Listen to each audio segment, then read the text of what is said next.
If there was a truly ancient civilization buried in the sands of time, the traces it left behind would either look dramatically different from our modern world or be almost entirely erased. But what would it actually take to preserve proof of such a civilization? And what kinds of evidence might still be hiding in plain sight? To answer that, let's first think about how fragile our own civilization really is. Skyscrapers made of steel and glass might look eternal to us, but in geological terms, they're nothing more than temporary spikes.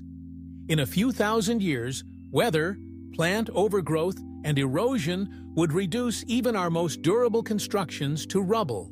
In tens of thousands of years, even reinforced concrete would crumble. In a million years, our world would be unrecognizable. So if a pre-human civilization did exist tens or hundreds of millions of years ago and had technology, factories, or cities, what would remain of them now?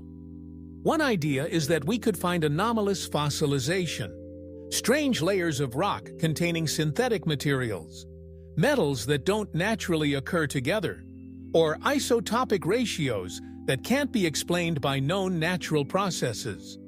For example, plastics, although fragile in open air, can persist in certain deep marine environments. Could there be layers of ancient plastic, now turned to rock, waiting to be discovered? Even more compelling is the notion of strange chemical fingerprints in Earth's geologic record. Our industrial civilization produces unique pollutants, certain PCBs, synthetic fertilizers, and long-lasting chemicals. These might not fully degrade and could end up preserved in sediment layers, like the pages of a planetary diary. If scientists in the future were to dig deep enough, they might find the Anthropocene layer, a thin geological slice marked by human activity. Now flip that idea on its head. What if someone, or something, before us left their own chemical fingerprint? Would we notice it, or would we mistake it for a natural anomaly? There have already been puzzling discoveries. Take the so-called nuclear reactors of Oklo in Gabon, Africa. These are natural formations where nuclear fission occurred spontaneously around 2 billion years ago. But the phenomenon is so unusual that it has sparked fringe theories about intelligent intervention. Mainstream science attributes it to unique geological conditions. Still, it shows that strange things can and do happen deep in the Earth's past, and they may look disturbingly artificial. Then there are enigmatic artifacts, metallic spheres with etched grooves found in 3-billion-year-old rock formations in South Africa. Or advanced-looking items like the Antikythera mechanism, a 2,000-year-old analog computer far ahead of its time. While the mechanism fits within human history, it opens our minds to the possibility that ancient people may have possessed knowledge far more advanced than we typically assume. Now imagine a civilization that existed 60 million years ago, around the time mammals first began to diversify. If they had technology, would any of it survive today? Very little. Geological processes would destroy almost all evidence, and any fossilized remains, tools, machines, or buildings would likely be misinterpreted as natural anomalies or simply lost in the vastness of Earth's shifting crust. This leads us to a fascinating irony. The more advanced and eco-conscious a civilization is, the less likely it is to leave behind evidence.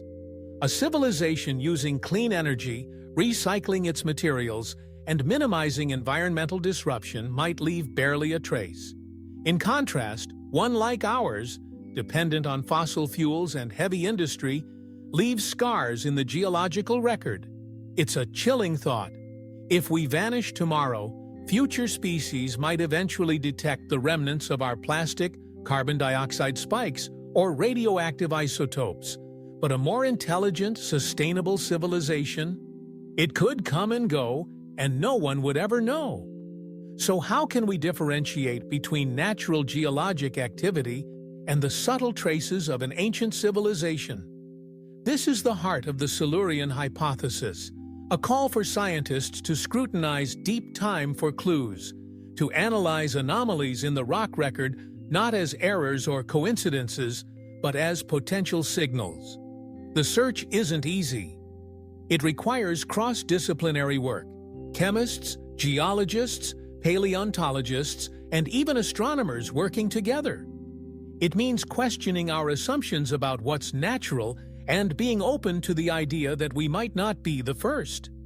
And it also means recognizing the bias of the present, our tendency to think of ourselves as the center of history. We assume we're special, that intelligence only just arrived. But the Earth doesn't think in centuries. It operates on billion-year timelines. Civilizations could have risen and fallen countless times, and we might never know unless we look harder. Could the fossil record contain more than just bones and shells?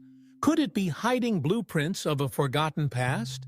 As we dig deeper, we may uncover clues that shatter our understanding of Earth's history and force us to accept a far more ancient lineage of intelligence. Join us in the next segment as we explore the possible myths, legends, and cultural echoes that may hold hidden truths about these forgotten worlds. Because here on Infinity Beyond, we believe every layer of rock may be hiding a chapter of a much greater story.